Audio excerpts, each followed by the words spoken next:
the best sequels of all time. Someone's doing Coke and Speed that made that film too. Now, who's the one that says Evil Dead 2 is not better than the first one? It's not me. A moron. You don't think it's better than the first one? Oh, no. Well, whatever we decide on sequels and everything, there'll be somebody screaming at the television due to this one tonight. That is true. That is true.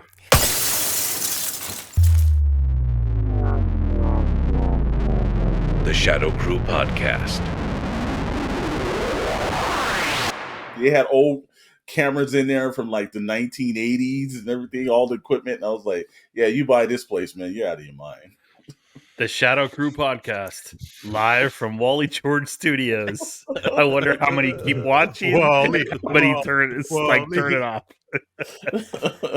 Well, yeah, you guys all know Chet Maddox's hero when I was younger was Wally George, because I had no idea how people could get away with talking to people like that, and then I was like, I can make money doing this. You could do it when only 5 people's watching you on UHS. Oh man, there's more people than that. I had a group of like 20 minimum. Hey, I was growing up in the South Bay, and that was outside the Orange County area. I still knew about it. Yeah. Chris, you were like in the valley, right? Yeah, And you saw it. I was right next to Disneyland, so I was hanging out with Wally George. Yeah. Mm-hmm. I just like the Glow, Gorgeous Ladies of Wrestling, and then they did a Netflix show about it. I haven't seen it, but I heard it's pretty. It actually was good. Decent. It actually was pretty good. It's a shame it didn't get a 3rd season to it, but it was interesting. I can't wait for the Wally George documentary. Oh, they're doing that, brother. They won't ever be doing that. Fresh off the heels of a box office disaster in the Marvels, I am so glad that we'll have the savior of the box office be released, and that is Aquaman 2. That should make in upwards of $5 billion and save the superhero movie franchise. Or are we in... Before you get too far. Yeah. I have to say, I did get a personal response from a longtime friend of me and Mr. Storm about one of our previous podcasts, specifically the villain episode where we talked about, and there was someone, and he was watching with his television, and he was like, I kept going, oh, no. Dr. Brantley's going to get it. He missed it this time, but he's going to get it this time. And then he started getting mad, and towards the end, he said that he was screaming at his television set. Now, when I say this man is screaming at his television set, you don't know. Police were probably called. I mean, the neighbors definitely knew something was going on. Doesn't matter what time of day, he doesn't care about the noise levels. But we missed Blofeld, James Bond's ultimate villain, killer of his wife, the only bad guy that gets away at the end of one of these. Yeah. And he was very, very, very upset, and he let me know. Also, then he said, and Jaws, to go along with that. Yeah, that's a good one. Did we throw, I don't remember, we threw Odd Job in there, right? And... Who did we say? We did. What Bond villain did we say? Goldfinger? Is that the one that we came up with? The one we said, shit, no wonder we might have just skipped the TV. He should have thrown something at the TV too if we missed those. Jeez, well, because he was the ultimate hero that we came up with just the episode before. Yeah, that's true. That's true. We kind of f***ed up on that one. And then as I was thinking about it, my guy, Mola Ram, is Indiana Jones's best villain. He's the only guy that got it over on Indiana Jones and turned him to the dark side. And, if it wasn't for Short Round, we'd all be worshiping Kali. Yep. That's a good one. Well, he's got a point about that, but with that, like I said, I noticed that we didn't do something. The introduction. Welcome to the Shadow Crew Podcast. So, back to Aquaman, which is the ultimate villain for box office. Anybody interested in watching this hot piece of shit that's coming out? Man, I'm not doing this one. I did my I'll, time with the Marvels. That's worth at least 2 or 3, Yeah. man. Yeah. Yeah, I, I get some time off because I will watch Aquaman. I'll do Oh, Aquaman 2 for you my. guys. Okay. I All will right. do the Aquaman 2. May the force be with you, Mr. Storm. but like the force from like the original movies Exactly. Yeah, not the because it's current actually force. like impactful, not the current force. That's kind of little. We talked about speaking of force, we talked about Rogue One, and I was like, that's like my favorite Star Wars movie. The thing's like almost over 10 years old now. Mm-hmm. Yes. That's crazy. Mm-hmm. It's wild. But yeah, hey, good luck with Aquaman too. Well, Yeah. the sad thing about it, this is the end of the Snyderverse. It didn't go as planned, and it's a shame because of the fact is that look, there were some highlights from that. I thought Ben Affleck was fantastic as Batman. Henry Cavill was a great Superman. Miss Giat was absolutely fantastic as a Wonder Woman. So Oh. there's some highlights, and the first round of some of those films, the first Aquaman, I thought was a good film. The first Wonder Woman I thought was great.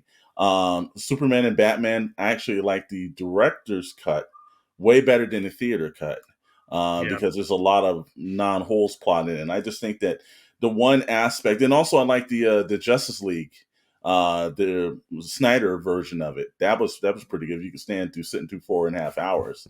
I actually thought I wouldn't be able to. Yeah. And then I sat down and was like, all right, well, I'll just stop when I'm good. And I actually went through the whole thing, and to be honest, it was really good. Mm-hmm. It kept your attention. It didn't feel like 4.5 or however long it was, Yeah. Did you guys like Man of Steel? I did. I thought it was a little too long. The fight scenes were a little repetitive because it goes straight from the Smallville fight where they're punching each other and to the Zod fight where they're punching each other. It's just a different location. So, stuff like that, it was a little, but it was a good movie I and love a how you great said Superman. with like a 2 hour plus film was like ran too long than the 4 hours that you sat through Justice League. Well, I mean, I guess if story isn't keeping your attention, 2 hours is very long. I thought Man of Steel had a good storyline to it, but look, it was something that was different because of course we've seen Superman's origin hundreds of times now, and Yeah. it seemed like that one was a little bit it was direct, but yet also shied away from the same kind of cliches that they've done before. That's what, yeah, and I think that's where DC needs to get out of it. Like we when you're presenting us with a superhero film, it's okay to not do the origin story. Trust me. So just do a good story, and not everyone needs like the origin stories, because I think that's where everyone gets lost, man. Well, I think it's like with Superman and Batman. I don't think you need to do it anymore. Same way, like you don't need to do like Sherlock Holmes. I think it's almost become like mythology now. Everyone around the planet pretty much knows Superman's from Krypton, Batman's mother and father were murdered in Crime Alley. It's simple now. You should just move on to the stories. Now, Tim Burton in the first Batman movie did it great because he started you with Batman fully formed. And not until like after the halfway point of the movie do you find out, and it's just a quick little scene, not more than like 2 minutes, about his parents getting killed. Now, the Superman thing, they usually spend like 15 to 25 minutes on the damn thing, and each time they reboot it. But you don't need it anymore. Yeah. Yeah. Have you all seen the DC animated movies? Yeah. Does anybody watch those, like Red Son and Almost all of them? Yeah. And how are they compared to the films? Do you think like DC's done better? So on much the animated?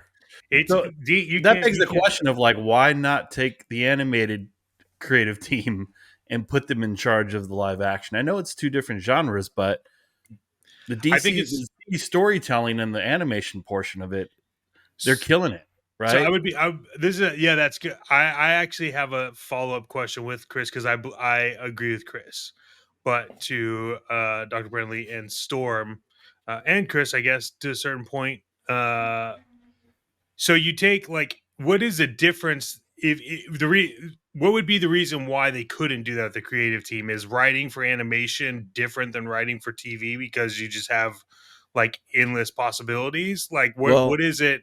What is it one of that would make it hard? the main thing I think is a barrier is they are two separate unions. The animation union and the writers guild do not overlap, so that's why animation stuff can still be going on while the writers were striking. So if you're part of the animation guild as a writer, And you can still write. and a lot of now this was during the 1970s strikes. A lot of the real writers actually went to animation, and that's why some of the Saturday morning stuff from Hanna-Barbera was so good, like the Super Friends stuff. Oh, that Those was so good. a lot of that stuff was because they had legitimate like movie writers and stuff that came over because they needed the work. And it's like, hey, Again, I'm not going against the union. let me I see guess. that last little comment that Dr. Brentley said, that for all of our animation friends, we respect you, and by no way think that there was a slide, because we definitely know a lot of animators. So not like they're not legitimate writers; they absolutely are. Thank you very much for Well, your service. no, but I'm saying it's looked at differently, It and I is. think live action people bring a different thing to Hmm. the animation writing, which is why it was different. It felt different. It was a little more gritty than Mhm. what you're used to, you know? If you go to Rotten Tomatoes and like pull up all of the last 5 to 8 years of DC animated films, Hmm. both critics and users, the majority of them are 80, 88, 90, 100%. Hmm. Yep. Like if I'm ahead of a Warner Brothers, I'm looking at that and going, there's got to be some secret sauce here. Like Well, the other part of the what's secret sauce, happening here? You know, I think like I think the other part of that too, though, is animation just has like, um, up until he passed away, right? Like you had the voice of Batman. You had like, the voice of Joker, and you just had the voices, and they could supplement them and move in and out, and they did through a lot of there. But a lot of the voice actors, in my opinion, in like DC animation, they're like just acting it out in the vocal booth, because some of it is like, it's really good. Well, I So I think also one of the main factors is when it's the stakes are not that high for animation. When you're putting together a feature length film, there's a lot more where there's a little bit more corporate overlaying and everything. I think with animation, there's a lot more experimentation. I just remember Dr. Britton and I a couple of weeks ago saw the Batman the Doom that comes to Gotham, and that was fantastic. And it was just a great piece. Now, would they have done that for the screen? Probably not. Should they have? It would be a different take on Batman. I think they're allowed to run with different versions of it, because with animation there is more experimentation. So I think they're not in the same restraints as when it comes to, like, Superman's live action is like, you've got 85 years and this is what the company expects and this is what it needs to do. I think it's a little bit more constraints put on to the live action guys, to be honest with you. and what we talked about last podcast about um doing some type of secondary line for the smaller character introduction, a lower budget TV series. That's what a lot of these animated shows have done. Like I'm looking at one in particular, remember seeing Under the Red Hood, which is Oh, like, fantastic. well, it's like, but like, could you have done that with maybe another $30 million and do it like a short TV series? Did it require a lot of The CGI? You didn't Well, have to, right? it's Like not that's the example. CGI, but you do have to have the backstory already. So Yes, you that's do true. have, it's like if you're going to do those things, you're going to have to do some sort of a baseline start and have a Batman, have a Robin, and then have the Joker murder Robin. And then, and that could be 2 or 3 years down the line, then you can bring the Red Hood in, Yeah, but it's not yeah. something I think you jump into. And I think that's maybe what James Gunn is doing. He's setting up sort of a pre-crisis DC universe Yeah. that can work up to an Avengers like storyline with all these different crazy things, because he's bringing everybody in just by the cast list apparently in this first movie. Yeah, but why call it Superman then? I mean, that's the thing that everyone, including myself, doesn't get is if you're going to do it, then set it up as like this is your basically you're at the helm now, and whatever you want to call it, but don't call it a Superman movie. Like I get it for box office sake, like lead with your top known character, Batman or Superman, but that unless they're doing short cameos, to me it makes zero sense of like that cast list thus far. It's a little scary in a Superman film to have that many people so far, and we don't even know there could be more people. Well, you just I don't have know. to find out. Did James Gunn read any DC books? Well, he states that he has, so we'll Yeah, see. he states that he has, and then so there's this other overarching thing where is this going to be set up where we're supposed to believe that Superman is the watcher of all of the DCU, right? So like, I mean, people have said it before with like Justice League, all that other crap, but like, Superman has his own shit, Batman has his own shit, and sometimes they cross over. So I think there's too many things happening already just on paper for this to be. I I don't. James Gunn did a great job with Guardians of the Galaxy, a fantastic job because no one knew shit about it. Mm-hmm. Everyone knows about Batman. Everyone knows about Superman. At this point, everyone knows about Aquaman. Like it's just, I just, Wonder Woman, right? Like it's too much. It's too much, Well, and this is going to be the first trial by fire that he's really going to get. It's like when he did Suicide Squad, there wasn't really that much expectation. Did Guardians of the Galaxy, there was no expectation. There was every piece of expectation on this. And the one thing that I know Dr. Brentley and I have talked about several times is he was like the fifth or sixth guy on the list that took this job because everyone else didn't want a piece of it. That to me spells doom. I have yeah, never sat in the organization and said, "Hey, man, you're the seventh down the list, but would you take this job?" There's a reason why no one else wanted the job. So, I feel bad for him because if this blows up, it's the same thing with Zack Snyder. It took a toll on Snyder leaving DC. This is not going to be good if it doesn't work out for him. Look at the animated show. Like if you go through the list of the animated films, the bulk of them are also written by former artists or writers in the comic book industry. Mm-hmm. Sure. So why not try that with a film? Or a TV series. Give it a shot. See where it goes. Like, I don't think anybody cares about the director. Nobody cares about the writer. They just want a good Batman film. They want a good Superman film. No one is going to the box office because James Gunn is attached to it. no. People just want to see a really good DCU.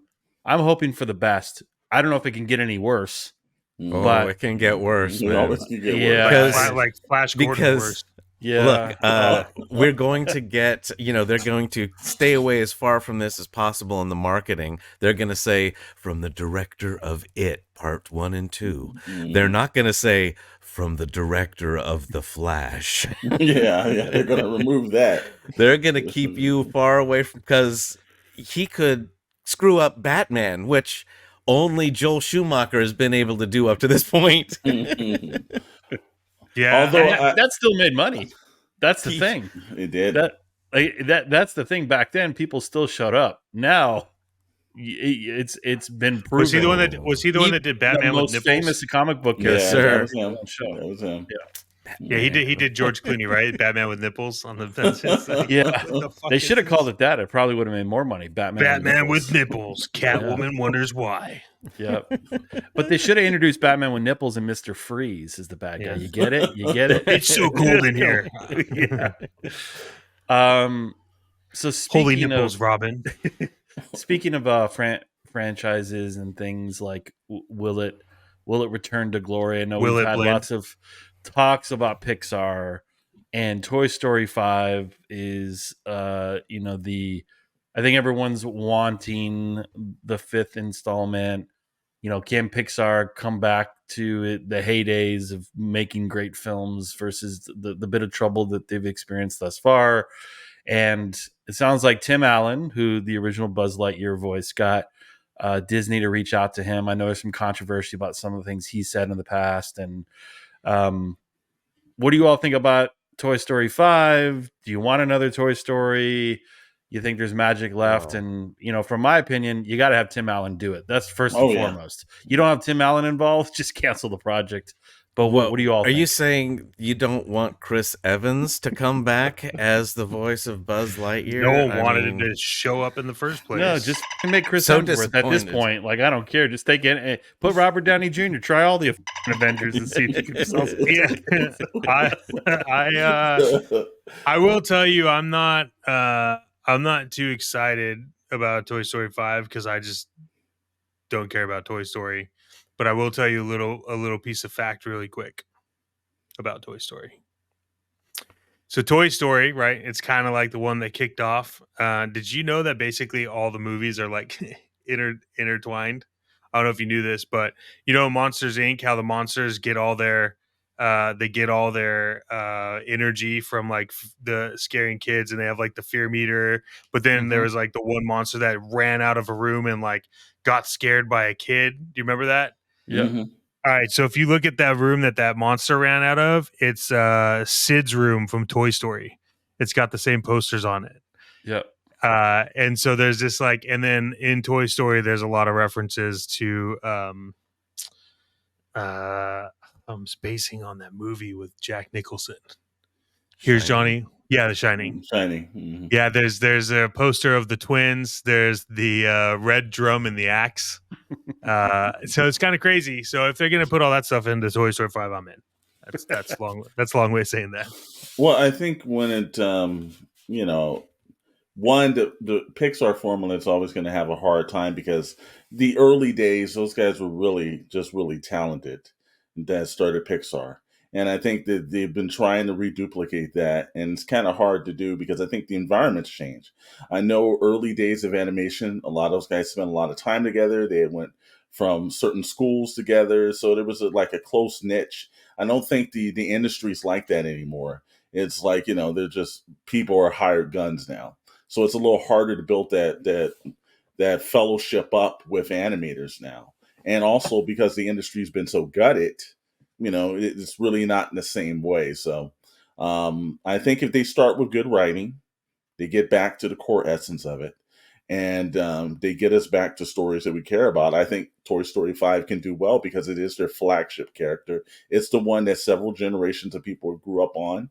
So you're going to get people still going into the stores and going in to buy the merchandising and going in. So I think it has the best potential. It just depends on how they execute it. I haven't been disappointed with any of them. I mean, the sequels, they actually, I think, were raising the bar up till 3, and 3 to me was the best one they ever did, because I legitimately was crying for these stupid animated toys. But even the fourth one, it was not as good as that, but it was still very good and actually had a unique message about, letting go and giving things up and moving on with your life and shit. It was quite beautiful. But hopefully they continue that and actually think about it and not just like, oh shit, we need some money because everything Marvel and Star Wars has failed. Mm-hmm. Yeah, if it's a cash grab, it's not going to work. But if they put time and effort into it and really consider that this is like the relaunching back of Pixar or something, I think they can do well with it. But if they're looking for just like this cash in on some stuff, well, it's going to be the same stuff they've been doing for the last several years. That's the thing is like you take your iconic characters in film and you reset and you plant the flag and say, okay, this is what we're doing moving forward. If you remember that when Warner Brothers was the decline, you mentioned the Joel Schumachers, and Batman was, nobody cared about Batman. I forget who the studio head was at the time. I'd have to Google it. But came in, he was the new guy at Warner Brothers, and the first thing he did, there was like a story. He sat amongst all the executives, and one of his like first priorities as he took over was like, we are rebuilding the Batman franchise. And he gave it to Christopher Nolan, and then you could see, boom, like took Batman from some cheesy cornball shit to what it turned out to be with those three. Well, And this could be this. I was gonna say right before that, the first try that they did was Darren Aronofsky was gonna do a year one. Yes. And so they were trying to do like a gritty reboot kind of a thing for Batman. They were and trying it just to didn't anchor. work out with that, and they switched to Nolan. But either one of those probably would have been amazing, good, you know. So I agree with like leading with like your franchise. I just hope there isn't a new studio ahead. Like, you know, that it's the same that like maybe Bob Iger and the, you know, like they're like thinking revisiting things and say like we really got to do this right. I have hopes because I love Toy Story. I think it's one of the best animated films. It was the one that started it all for sure. And I wish all these things well. I hope DCU starts off with a bang. I don't have much hope for that, but I do have hope for Pixar. It would be a massive failure if they this one up. Like it would be, it'd be bigger than anything. Like Toy Story was like, as you said, Dr. Brantley, like the first four, just like really perfect. And if they this one up, there's no it'd be hard to recover. Yeah, for sure. I mean, you've got an entire section of your park dedicated to it. Yes. And then people will be like, oh, I don't like Toy Story anymore, you know? Hey, let's go over to Fantasyland.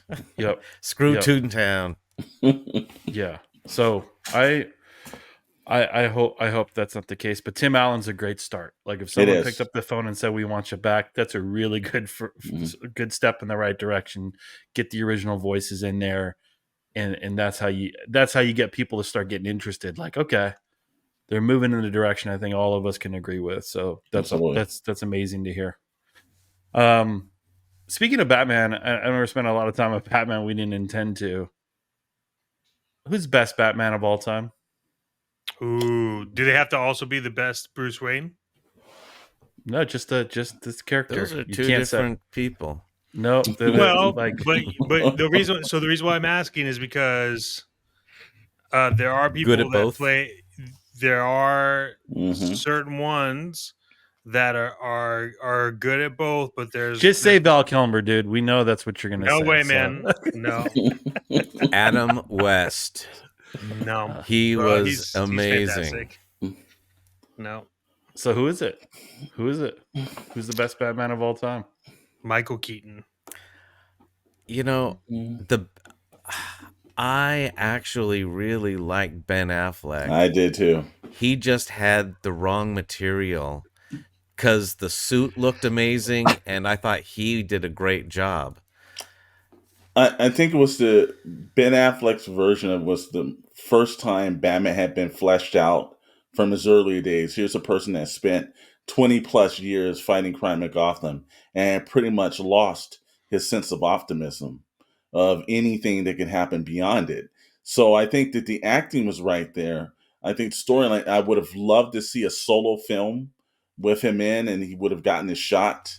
But other than that, I would say the person that had the longest duration that had a probably most complete was Christian Bale, but I did like Ben Affleck's performances and the potential of that Batman a little bit more than Christian Bale, but Christian Bale's probably the best on screen so far. I like Christian Bale because there was something inside of him and his acting. There was a bit of like you believe he was fucked up a bit. And that was like that's part of the Batman character. Like I didn't believe that with Ben Affleck. And maybe because of Ben Affleck's, past, like seeing him in other roles. But I think Christian Bale's portrayal of Bruce Wayne and the backstory and just like still had deep seating in pain and like that, it was very believable. Well, like I thought, and he had the voice. And swear to me. And see, now that I think about it, actually, and it's just because I know somebody's probably screaming at their television set as we're talking about this. It's That's why I said it, by the way, just to see it's how much more screaming we could get from a television. it's probably Mr. Kevin Conroy. If you think about it, he's probably the best version of Batman that we've had consecutively. He's done it for 20 plus or 25 plus years. So you're crossing over animation. Well, I that's would what have to say, okay. well, he is when you say Then who's the Batman. So, Mr. Storm, who's the best Joker? Then we're trying to Heath Ledger. animation Oh, Heath Ledger. Yeah, there's over oh Mark yeah, Hamill. oh yeah, Anybody. yeah. Or That Jack. was the greatest performance of the Joker that I've ever seen. Joker this is is my where the argument is. No, Mark Joker's Hamill has been doing Joker. Oh, Mark Hamill's good. Yeah. but Heath Ledger hanging out that car and I'm not. that I'm police just saying. car in the raid Yeah. and everything. You can't. Do you want to know why? Do you want to know why it's Heath Ledger? Because Heath Ledger played the Joker with the root of what the Joker is, which is just chaos for no reason. Yeah. Mark Hamill nailed the voice, nails it. It's not a question of that. However, from like a believability standpoint and just from like start to finish and like embedding himself in it, it doesn't you're not gonna beat Heath Ledger. It's just not gonna happen. That's the best Batman in all the Nolan runs is number 2, Dark Knight. And like that's the best acting Christian Bale did for the Batman series. Like it's just Heath Ledger, unfortunately, like went before his time, because had he still been around, that character, I mean, look at how long it took them to do Joker. Like you can't, like, finding somebody to outdo him as a Joker in live action is near impossible. And Joaquin Phoenix is great, but he's still not Heath Ledger. Yeah. Well, when you read Michael Caine and Maggie Gyllenhaal were petrified of Heath Ledger on set because he like wouldn't come out of character. That should tell you about like this dude is really like in the role. And there was take his makeup off. I remember seeing something back in the day when that movie was coming out about Jack Nicholson like calling Heath Ledger and being like, "Yo, you got to take some breaks because this character like gets to you, like it's gotten to everybody." Like it even back into the TV series days, playing the Joker has always gotten people into like weird headspaces. Jared Leto still hasn't recovered. Yeah.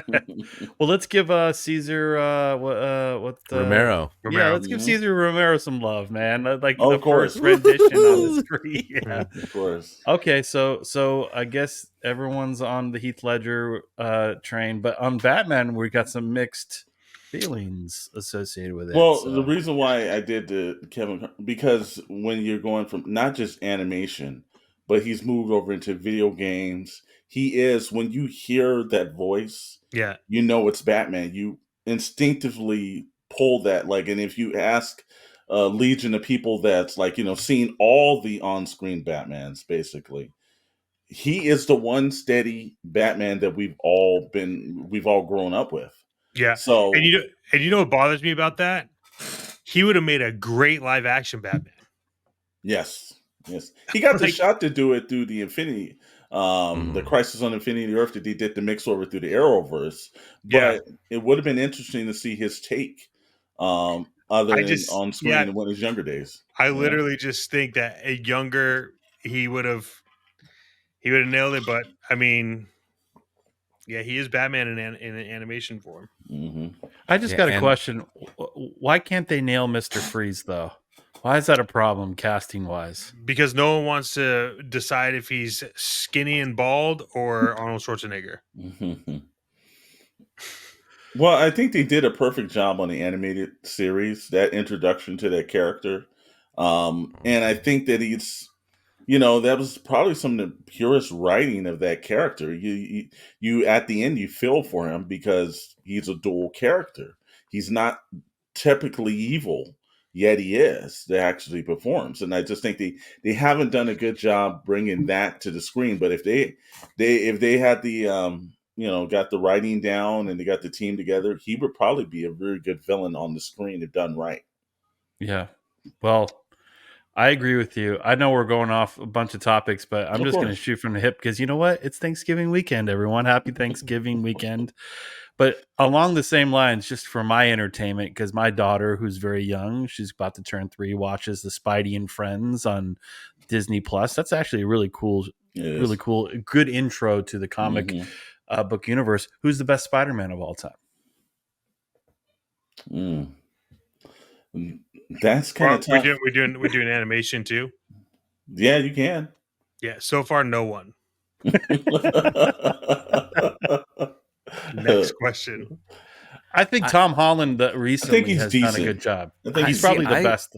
I loved Andrew Garfield, except for all the words coming out of his mouth and everything they had him doing. But he himself, if you could just take him out of those movies and put him in the new Marvel ones, it would be fantastic. Well, when they did, and I think was it No Way Home, or I can't remember the titles, but Hmm.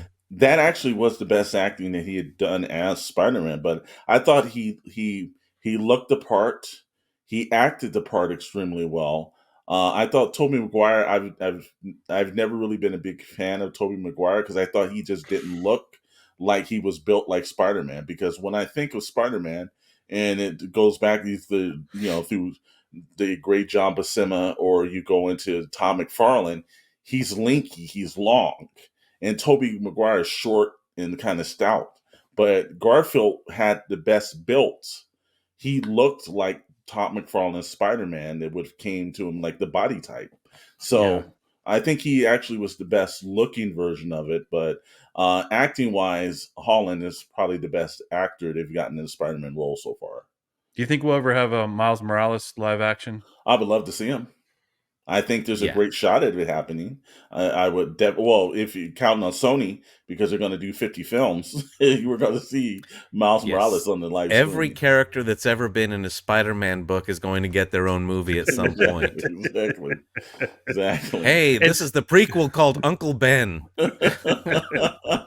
well, who's the best Spider-Man villain of all time? Who did it? Who did it the best? Well, The I, best Spider-Man probably villain. William Defoe in the Green Goblin. So far on Yeah, screen, if we're going to say on screen appearances, he was good. William You mean Defoe is probably the best. you didn't like Vulture? I thought Vulture was decent, but I think that He was Willem good. Dafoe is probably the best arch. I think also Doc Ock was pretty well through both iterations. The Electro, no, no, I Jamie Foxx. Come on, thought they man. did a terrible job with Electro.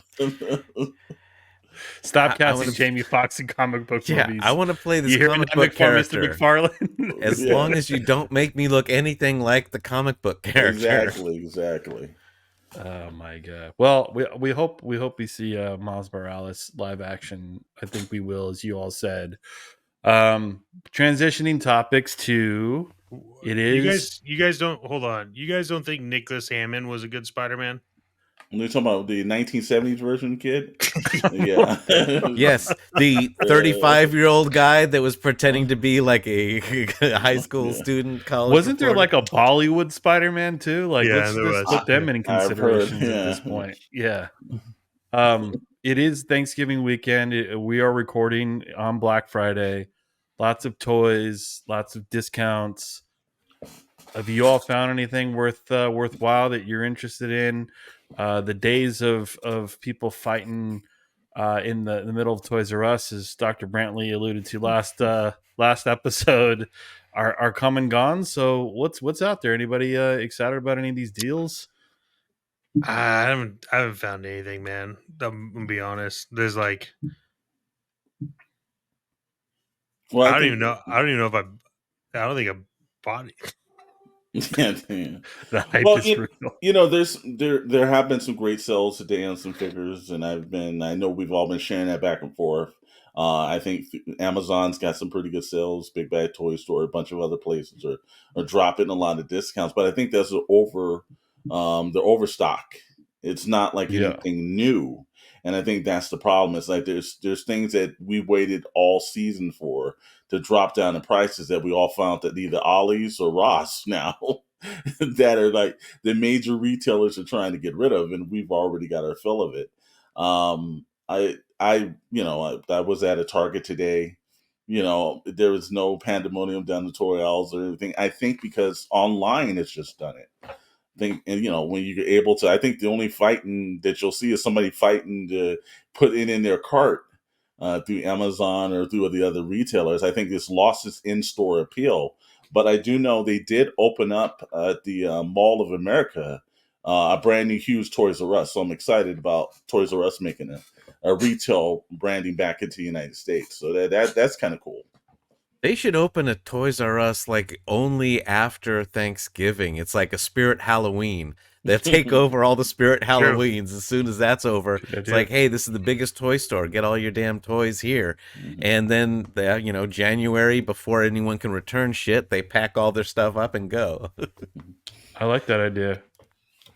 Yeah, I haven't talked to Shadowe yet, though, because I know he called me. I missed his call. But I know he was in the streets looking for a bunch of stuff. So, like I said, one night when he pops onto the cast and everything, we'll probably get his views on what it was. But, other than that, I haven't seen anything major today, man. Yeah, I picked up a few things.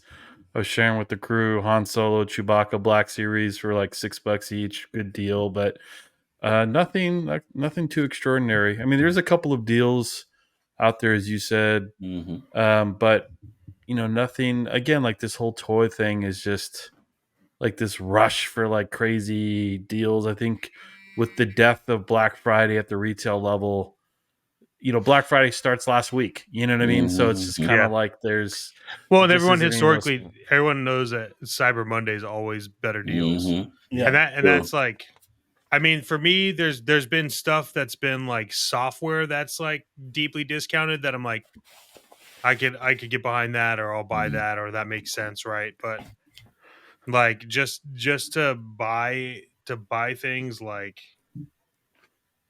it's not what it is. I think at this point I think the problem with like November is we've already done most of the major toy hunting through the summer.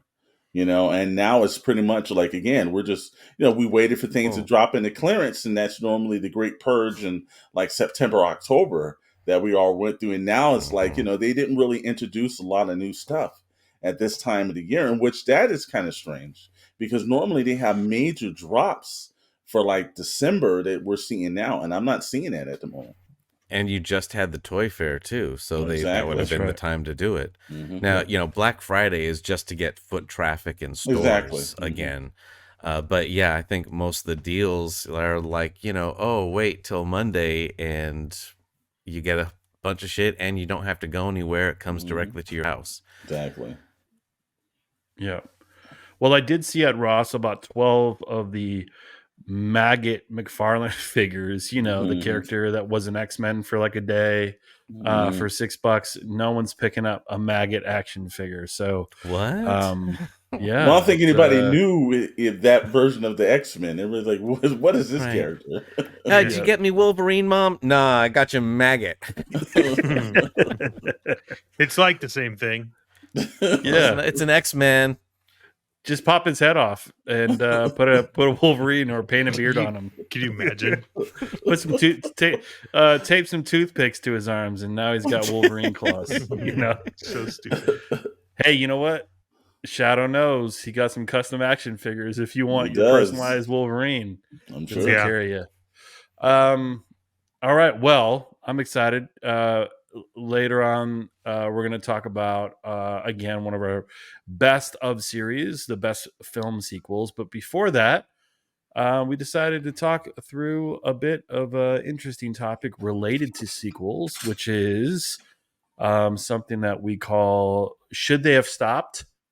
And we're going to reference an article from yardbarker.com of 25 movies that definitely did not need a sequel, and you're going to get our thoughts on these 25. These 25. So let's jump into it.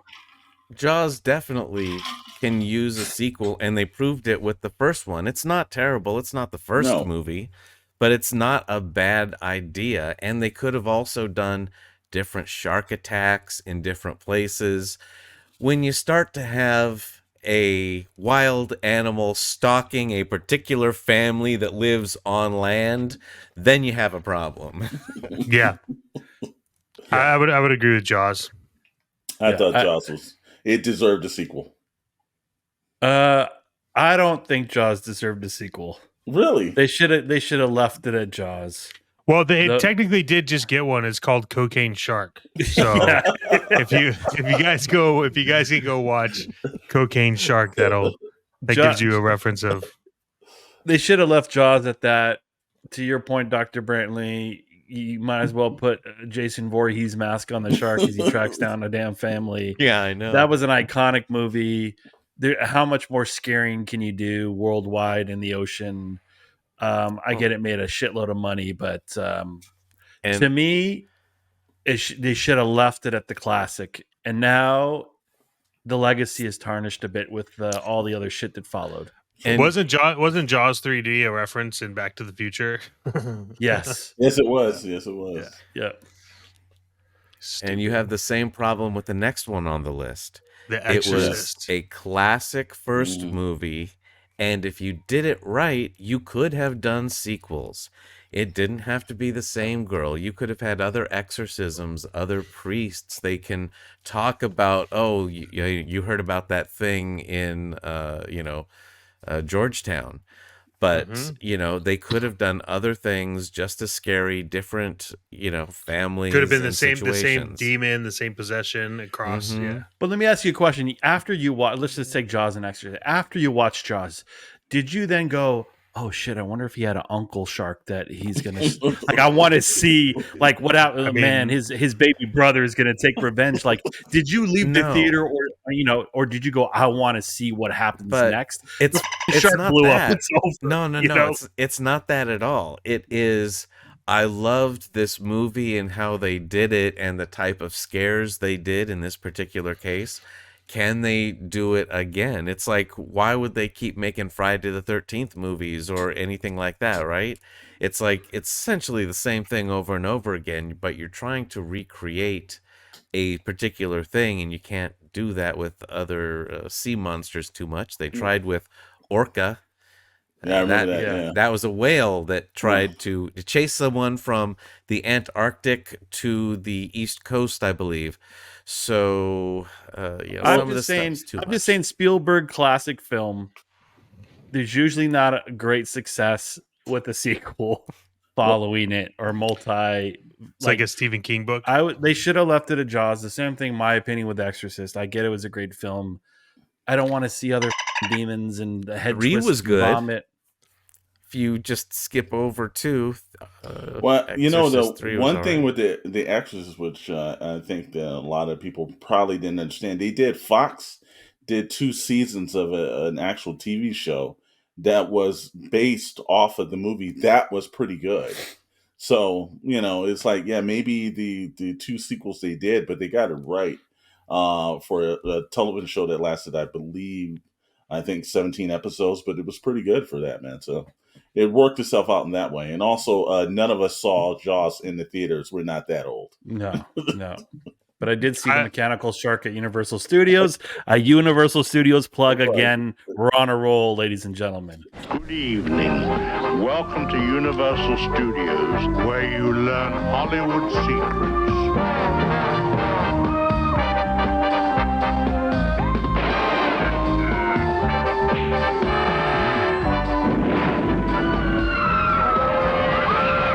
And now you'll learn the secrets of the $6 Million Man and the Bionic Woman on the Universal Studios tour.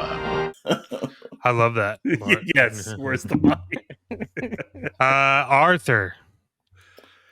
I love that first movie. Now, this is one, it's rated R, it's inappropriate for children, yet my parents took me to see this in a theater. I saw a lot of things when I was born, so but no, this did not need a sequel, but I could see why you would try one if you bring back the original cast. Now, the original writer-director died, so he wasn't able to do a sequel to it, and that's why the entire I'm one of the few people that actually saw this sequel to this. Arthur 2 on the Rocks. It was awful. There was like one joke in the entire thing that made me laugh, whereas the original one, I'm laughing from beginning to end, even now. They should call Aquaman 2 on the Rocks. It's true. Love Story. Yeah, we're gonna move on. Yeah, just move on. Okay, so this one, see, Die Hard.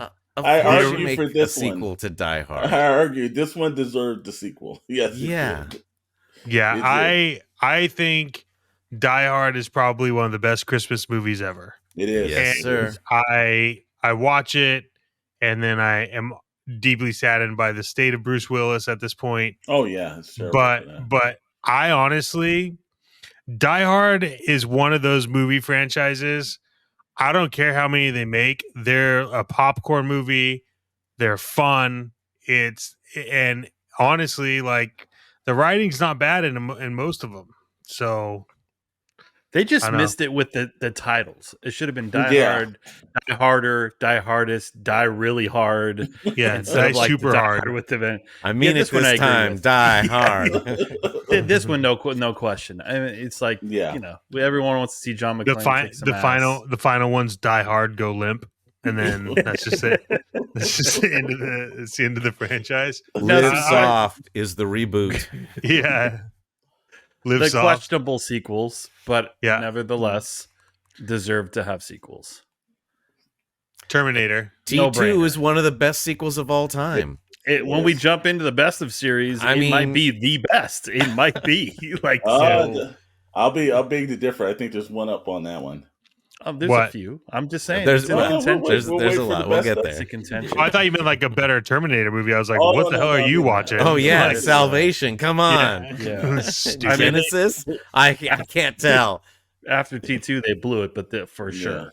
Anchorman, Anchorman. no question. Yeah, they shouldn't have had a. Unnecessary. Anchorman 2 is horrible. There's also like this Anchorman thing. Like, I tried to listen to the Ron Burgundy podcast. That was stupid. Like, just everything was like Anchorman 1.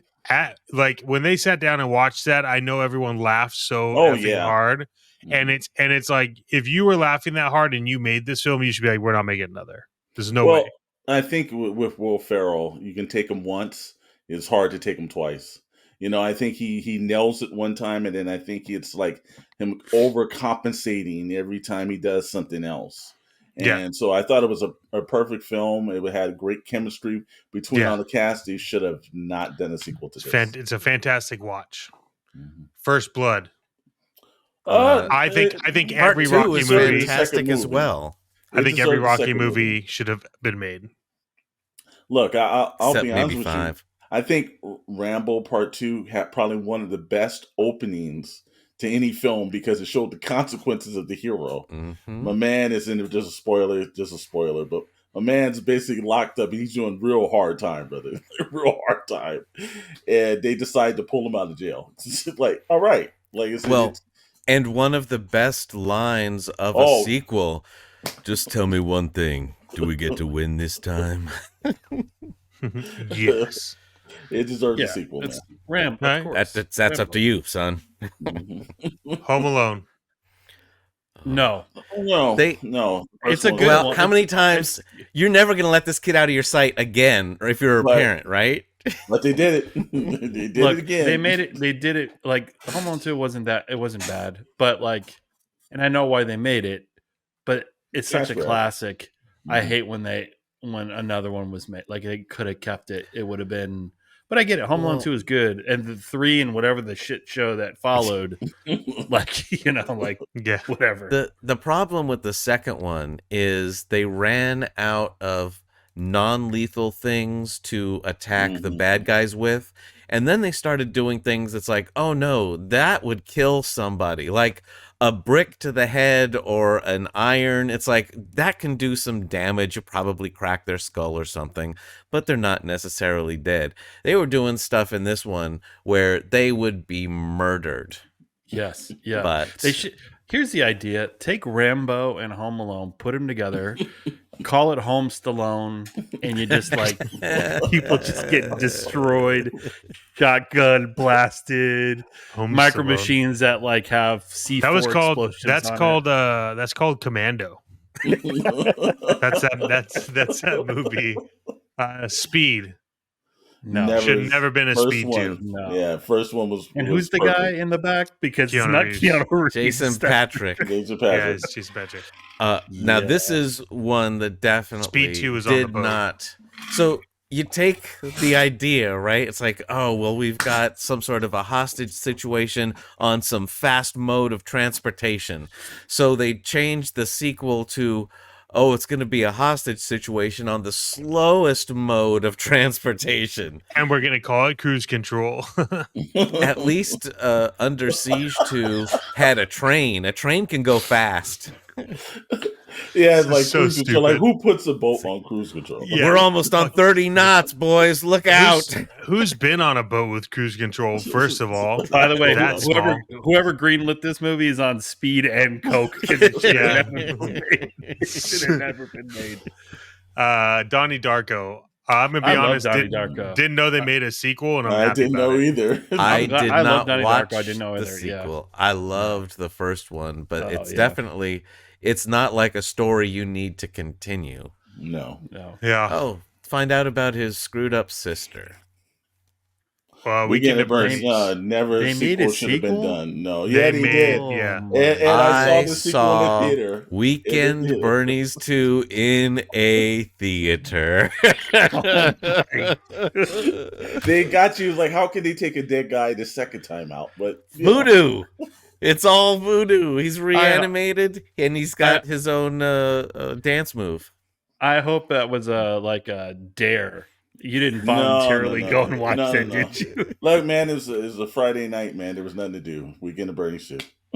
Yeah. Yeah, you know, if you're going every week, right? There's only so many new things that come out. It's like, oh shit, well, I like that first one. Tagline. That's a hell of a tagline. It's Friday night. We got nothing to do. Weekend at Bernie's too.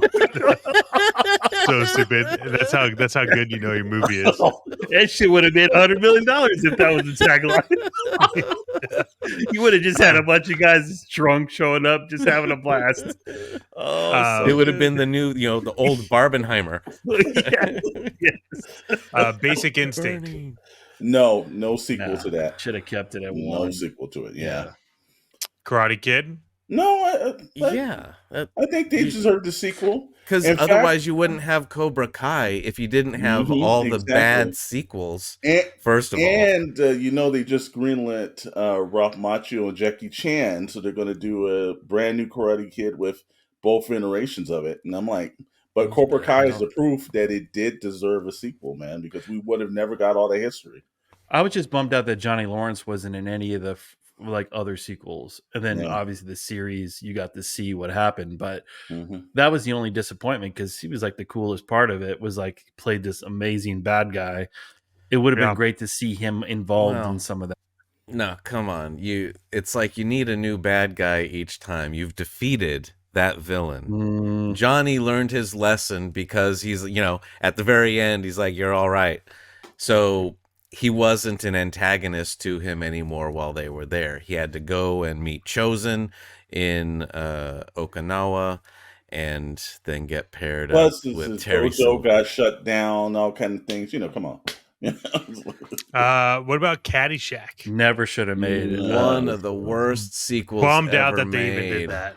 I I'm mean, bummed out. this is such a classic. I don't think anybody does. I think they've ignored. Like no one even talks about. Like, there was a sequel. Yeah. Like I rented So it bad. when it came out. I didn't go anywhere near a theater, but I was like, well, how bad can it be? It's got Dan Aykroyd, right? Oh, I found out Jackie Mason was not funny outside of his TV show.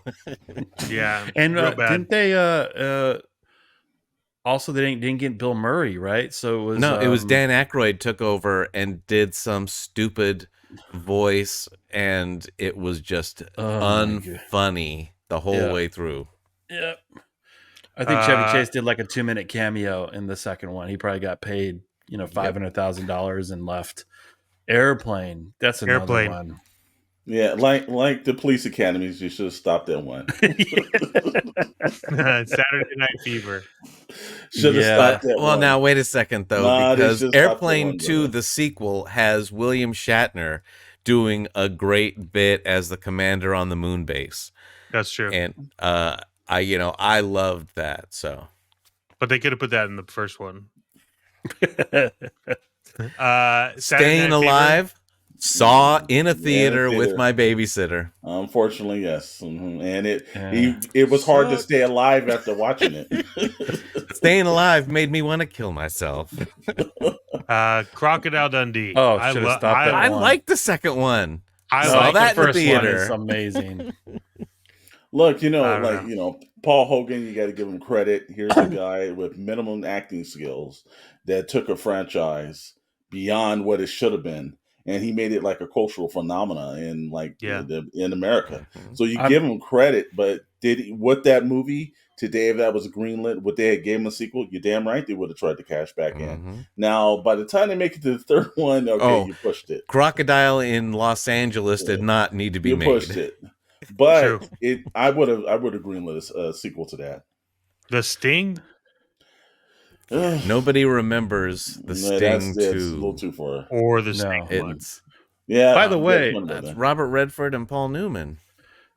By the way, why has NECA not made a Crocodile Dundee action figure? By the way, probably because Paul Hogan holds the rights to that. Come on, man! I want to see him with the snakeskin jacket and the knife, man. Come on, give the fans what they And the want. tagline on the box needs to be, "That's not a knife." Yes, Well, yes. I can see that right next to the collector set between Alf and Crocodile Dundee. It'd be Alf, Crocodile Dundee, and then the dinosaurs.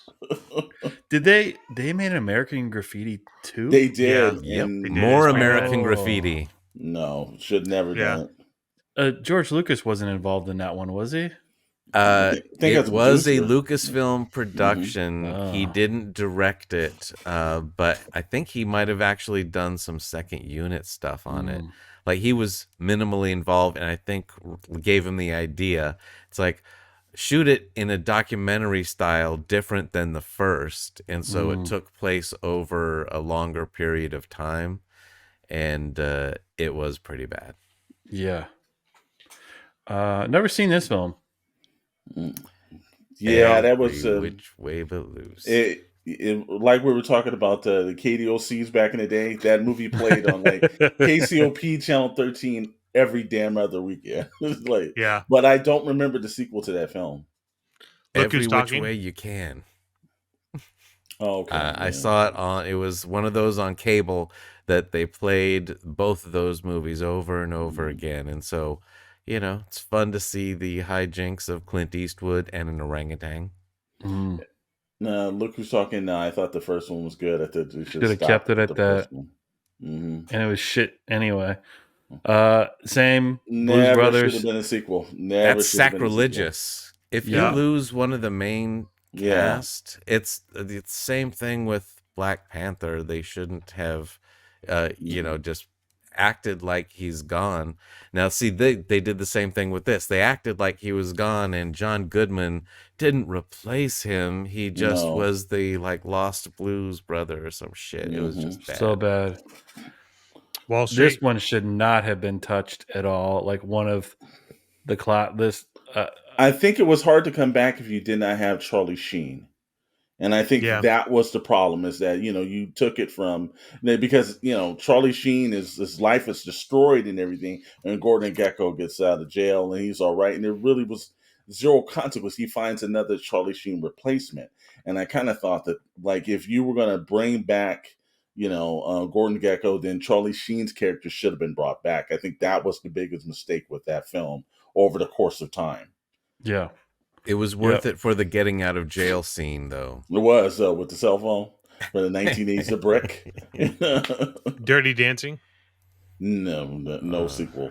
No sequel.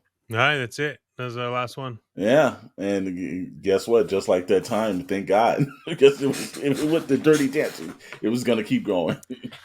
Yeah. Well, now there's a couple of things. Oh, wait, that was... TV shows. where they shouldn't have gone further. Mm. And I'm thinking of seasons, like don't come back for that final season, that kind of thing. Lost should have kept their original 5-year plan and ended. You could really tell they stretched it out. X-Files, if you don't have David Duchovny, you just Two stop. times you stretched it out. Two times you stretched that I'd series rather out. have Lost just not even concluded it and stopped versus the shit ending they gave us. Like, just give us like a cliffhanger, like we Open-ended. never know. Yeah, yeah. Like, just But you know, let I it. think that's the Like, don't problem with explain that. television. They didn't explain the smoke monster anyway. Mhm. So I think that's the problem with television, though. Television normally is there is usually always one season too many because they rarely ever have a show that I thought the only time I thought they ended it well and they just got rid of it was The Strain. I think The Strain went for like 4 seasons, maybe three Yeah. or four, and they just said that's it. Yep. And there was temptation for it, I know, to go 5 or 6. And I think sometimes it's like just be done with it The and let the original idea just marinate and go. the other show that nailed it, which was written by one of the writers of X-Files, was Breaking Bad. Yes. 5 seasons, not one bad season, and the Mhm. end of it is like, yep, and that's it. And you don't Yeah. need any more. You don't need any less. It was just like, okay, Ignore I that get it. movie Yeah. that came after. Yeah, I Yeah, don't they think did. that El Well, Camino shouldn't have been made. one of the reason when Succession ended like as it should have, Hmm. and the reason why it'll continue to be one of the greatest shows of all time is it like ended one of the shows that should have ended but kept going partly because the whole controversy with Kevin Spacey's House of Cards. Yeah, they should The have first ended two that. seasons were Hmm. incredible. Three was Hmm. that, and then it was like, yeah, he's not available anymore. Like it shouldn't have continued, and that was like one of Netflix's first big TV series that like put it on the Exactly. map. Hmm. Yeah, there's probably less that did it right that ended like Dexter went too long. That shit, Hmm. like there's just so many that you look back that just didn't tighten it up. Where Game of Thrones, we know should have bad ending, but they could have ended that sooner Well, I for don't know. sure. I like Game of Thrones last season because of all like the Easter eggs you find, like the Starbucks cups under the chairs, the water bottles, like the wrong setting in the background. Yeah, it's all great. I like that part. Like that's what happens when you stop caring. When Yeah, the gig's about to be over with. yeah. Yeah, and Winter's as long as coming. you're making money on this stuff, that's like, oh, we don't want to end it. We'll pay the crazy price for the cast Hmm. because the advertisers love them. Yeah, I think that's the Achilles heel is that it becomes a greed factor towards the end, and it just extends this out. The studio wants it. Sometimes the actors want that last payday, and I think they damage the product. It's very rare for somebody to say no, that's it, and willing to walk away from it. Two and a half I'm men. yeah, Yeah, if you don't have Charlie Sheen, what's the point of continuing the show? but they did, Yep. but they did. And it made money, and it was still top ratings. Yeah, yeah. There's so many. Hmm. Well, I think that moves us into the best of series, right, brothers? The best film sequels of all time. All right, so Doesn't matter the era. What are the doesn't- best ones? Back to the Future. We mentioned one earlier. Yeah, That was you did. Terminator 2. Terminator 2. That's easily in my top 5 of all time. I will say my number one, Empire Strikes Back. Yes, sir. Best sequel of all Yeah. time. Was not disappointed. Stood in line for that too. It was probably one of the perfect sequels, and probably one of the first. We'll probably have to do another best cliffhangers ever because it had a cliffhanger that made you wait. Yeah, not this. Now you can just get it immediately. We had to wait 3 Yes. years. You know how much living you do in 3 years when you're that age? Mhm. And every time, though, you've got something to discuss with all your friends. And I don't think that would have worked in the social media era. I think the build up was so big that you had to go to school, and people was like, "My God, is it real?" And everybody was discussing that. And then 3 years later, you go into theaters, but now that would have been probably ruined with social medias. Well, There would have and been some kind of spoilers. Oh, here's Harrison Ford on the set of Return of the Jedi. It's exactly, like, well, I guess he got exactly. unfrozen. So Yeah. that kind of kills it. Back to the Future 2. I love I Back to thought the it was a Future great too. sequel. Yep. I got the poster on my wall. One of my favorite. It movies of also all has time. a great actual cliffhanger at the end, because that Mhm. letter arrives and you're like, "What the heck is this?" this Yeah, this magic. I'm one of the few that likes all three, but Back to the Future 2 is really really well done. Hmm. Like from a movie that its origins to like where it went, it's like it's probably one of the best sequels ever. Yeah, and I think Um, it belongs in the best trilogies of all time too, because yeah, the third one's a little bit lower, but it's it still wraps everything up fantastic. though. But it It like does. wraps everything up. Hmm. So And you I don't think that's want what anymore. no, and I think that's what's important on like your sequels and stuff. And like we talked about it earlier, Nolan's Batman, Dark Knight. Okay, absolutely, Like, come on, like, absolutely. Blew Batman Begins out of the water. I did. yeah, Hmm. Hmm. that's one of the few movies where the second one you walked out going like, man, what was the first one about again? Yeah. Like, that's where it's Well, just like, I don't, and you I know, just saw something special. Even if Heath Ledger, that whole thing after he died wasn't a factor, that was just one of those movies where you're like, wow, well, I and watched they something great. and you knew they knew they had something good because at the time, if you remember, like I went and saw it in IMAX 4 times We did. over Saw it Irvine IMAX. Spectrum. Hmm. Yeah, and I remember the marketing all over the theater was just like the ha ha ha's and the faces and like the Hmm. mirrors and like the bloodlines and like, and it was just like, yeah, I need to see this movie. I waited in line like 5 times to watch it in IMAX, all 5 times, and I was just like, I don't understand what I just watched, because it was also the use of the IMAX cameras, and Yes.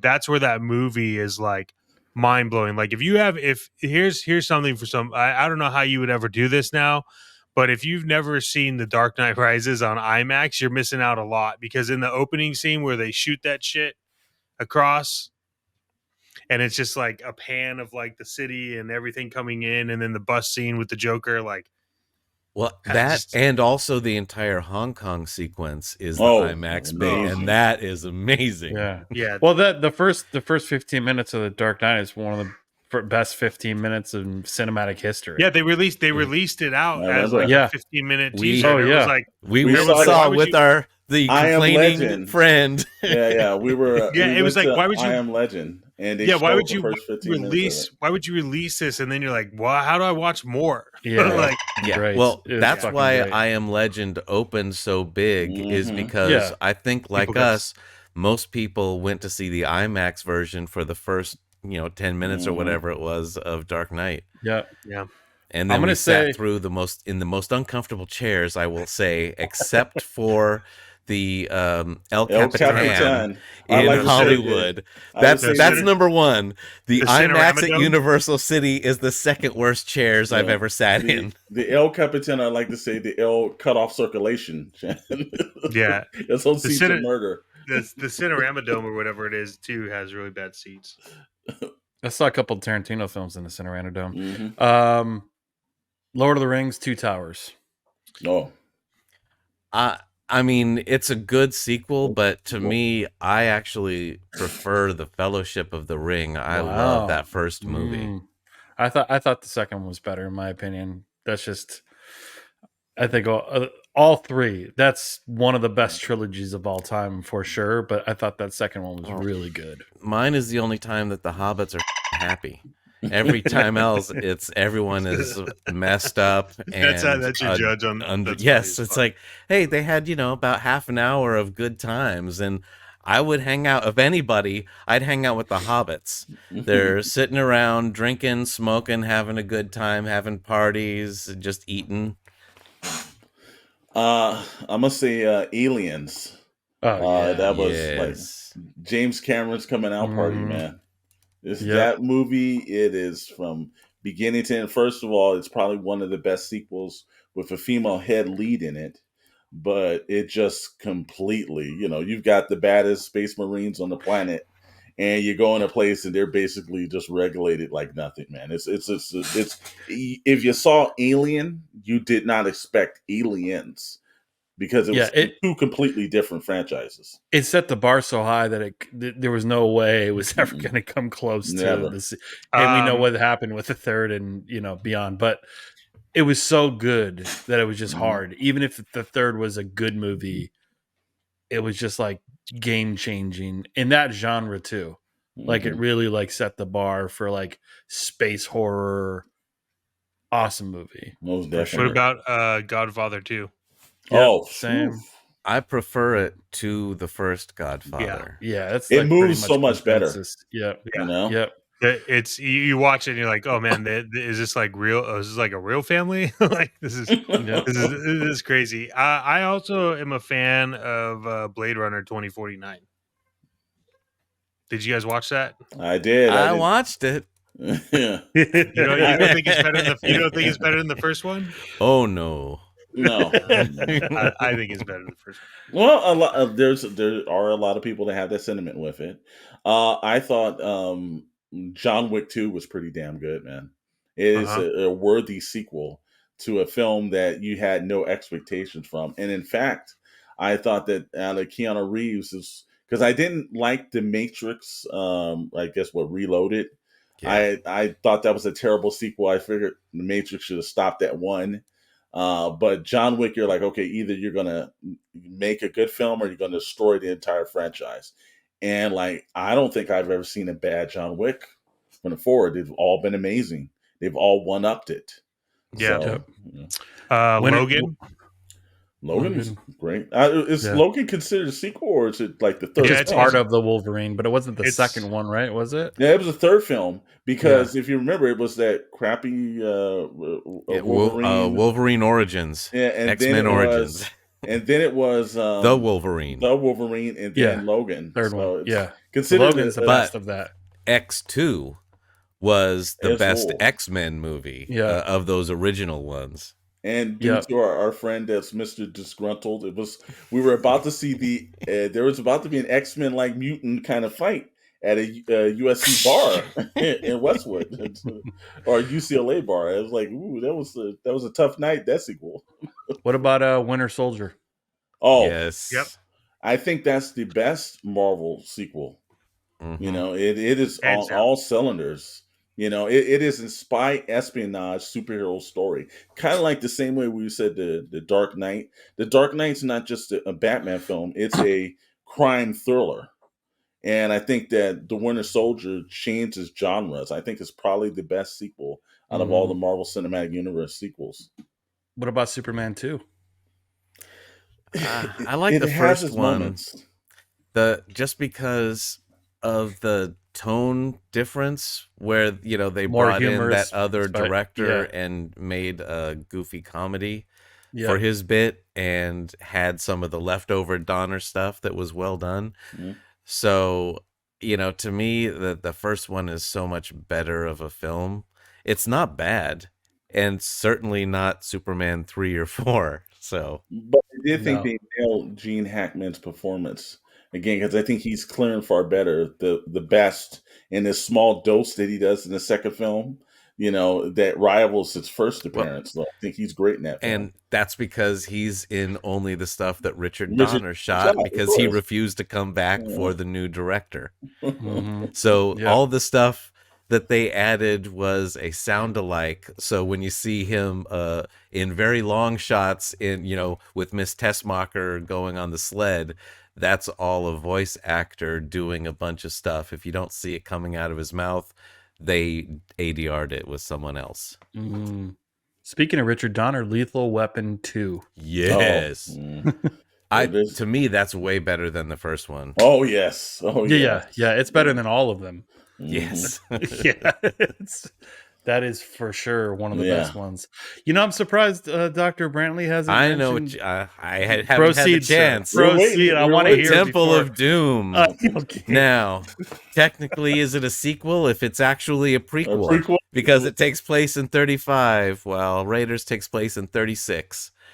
But this is what got me into Indiana Jones hardcore. I was 12 years old when it came out. So I was like that perfect age. That's why it's PG-13. It's about 13-year-old boys can handle the most gruesome shit pretty much you can throw at them, and a Like little monkey nudity if brains? you want to. Which is Yeah, always I my loved favorite scene. all of it. Yeah, it's like there's gross out stuff, there's Mm. comedy, there's scary horror, and great action. And it's one of those movies, like, I don't think anything except Jurassic Park has that second half of the movie where it just takes off and it will not stop until it's over. Mm. You know, And once you've they got to give, escape. even though it's a prequel or sequel, we want to count it and everything. It's one of the few things that a famous director has done right because he's really had great sequels. But I kind of thought that Spielberg did a great job on that and everything. Too bad The Lost World didn't shape out to be that. Mm-mm. What about Gremlins 2? I thought it was better than the first film. I Oh, liked no. Gremlins too. I like Uh, Gremlins too, man. See, the first one is a real movie. Gremlins Gremlins 2 is 2 is crazy. a Looney was. Tunes. It's like doesn't take itself as a movie seriously. When you've got Hulk Hogan standing up from the burnt film in a crowded theater and saying, "Hey, turn it back on." No. Someone's you get- doing coke and speed that made that film too. Just so you know. Just so you The know. Key and Peele sketch Yes. is real. It is real. It is real. I'm surprised no one has mentioned Wrath of Khan. No, I was getting ready to do that. It's on the list. Which is, probably much. But now also I will say Rocky 2. I thought Rocky 2 was a better film than Rocky 1. It Yeah, moves I agree. quicker and I it has agree. a great ending to it. I agree. Now, You don't need the setup. Will we get pushback from Trekkies about Wrath of Khan? Why? I don't know. No. It's you think the we're best. it's It's the unanimous? best of all the Star Trek It is. movies, Okay, hands all right. down. Just checking. No controversy here. Unanimous decision. Wrath of Khan. As long as you're not misquoting it and saying, "Oh, I meant Into Darkness." Like, no, not that one with Khan. This is the actual Star Trek 2. One of my favorite sequels of all time because I think it completely elevated the franchise in a new Mad Max 2. Oh, The Road absolutely. Warrior. Has one of the best It was endings. like as well, it was like brother. two different. Like it was the same, but it was different. It was like, Mhm. whoa, okay, Now he only lives in my memory. Mhm. yeah. And just So- like that, over the summer, we almost saw the Road Warrior with the prices of gas in California. Yeah, exactly. Yep, Dom Jeez. Toretto's team was going to start hijacking gas tankers again. Yeah, that's one Oh. film that won't be making it to the best sequels because Too Fast, Too Furious does not deserve to be on that list. It was Well- too bad, too long. Those first two, I think, are the worst of the entire franchise. Well, I unfortunately, the hate first one 1 and launched it. 2. And then, like, Tokyo Drift, which you're like, oh, wait, it doesn't have any of the people in it, and it takes place with some other kid in Tokyo? Forget it. And it's like, oh, actually, it was well done. Yeah, and they think that was going to be direct to video. They weren't even going to put that in theaters. And I thought, so that's one of those ones. The third film saved the franchise. Mhm. Now, Batman Returns. Except for Jack Nicholson, I think it's a better film than the first one. Ooh, I don't know. Well, it's more gruesome. Let's put it like that, man. There's clowns action being is blown better. apart, set on fire, all kinds The of. story is better. I love Danny DeVito and. But did Prince do the soundtrack? That's what I'm. Did Prince do the soundtrack to? I don't know if. Hey, he you've did got or they Susie and the just used it. Banshees. Man, Come they on, did. man. Danny Prince Elfman, did I the mean, original come on. Batman with Danny Elfman. Like Those were not great songs, if we're being honest. Come on. What are you talking about? You talking about the Prince? What are you talking about? My man had like one half the bat suit, one half the Joker, and everything. So Yeah, look, beat if it that. wasn't for Come that on. Batman album, Prince would not have revitalized his career. Come That on, is man. that's sacrilegious right there, brother. Just I gotta be honest with you. Yeah, that was good. That is an insult to the greatest artist that has ever lived. Also, if you were like a teenage boy watching that movie, Michelle Pfeiffer was like all you cared about. Mm-hmm. Yeah, it's true. Speaking as a young boy Teenage watching boy. that movie, I was like, God damn it, what is that? I will also say Goldfinger. That qualifies as a sequel. But even just going to the actual sequel to Dr. No, From Russia with Love, is a much better movie than Dr. No. Yeah. But Goldfinger takes it to the point where James Bond is now. It's like they finally got all the pieces together. Yep. Yeah. I think oh man. I mean, we could go on forever on this. All night. So we're now, who's the one that says Evil Dead 2 is not better than the first one? It's not me. A moron. Because Evil Dead 2, I think, is the best out of that whole series. A moron. And I'll be honest with you, the best quote of the night. I happen to like the Army of Darkness far better. Better. But you wouldn't say that the first Evil Dead is better than 2. No. A moron. No. It's more scary. It's it's a more intense horror. The comment box is going to hit up because that guy's going to be like, "Well, I guess I'll be a moron." Yes, morons, please comment down below. That's great. All right. Spider-Man 2, did we talk about that? Yeah, I agree. Even though Willem Dafoe was fantastic as the villain in the first one, I think just as the movie, Spider-Man 2 is probably much better. True. I'll give that to you. Well, whatever we decide on sequels and everything, there'll be somebody screaming at the television due to this one tonight. That is true. That is true.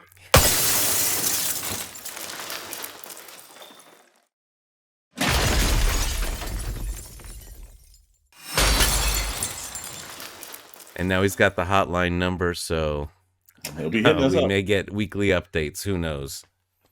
But you know what? If anybody does disagree with it, and I will say anyone that does agree or disagree, drop that comment. Let us know. You don't have to call us up directly. We won't give our numbers out and everything, but you can just drop a comment. That'll be good enough for us. Yeah. But mine is 323. Let me see if I could get another yelling at the TV screen or actual breakage of the TV screen. Best sequel, RoboCop 2. And I'll leave it at that. Okay. So you're just lucky we're not in the same room. Yeah, I know. I almost just punched the. Yeah. Yeah. Come on. Let's end it with that. Yeah, it was a fun episode. Fun episode. As always, it's as always, we have to thank our sponsor. It's not Universal Studios, although we are the phone is open. We're taking it up.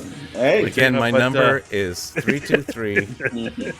Well, actually, they were about to call and they heard RoboCop 2 and they we'll just put up for Universal in the comments. We'll just put a little number there for them just in case they want to call, because we're always good for whether it's stunt shows or whether it's the lobby or whether it's in Harry Potter or anything else. Universal Studios, we're giving it. But our actual real sponsor tonight, Toys versus Games, and fortunately, you're probably going to be watching this after Black Friday, so but I don't know how long the sale's going to go. I know it's only for Black Friday, but Toys versus Games is doing a major Black Friday sale.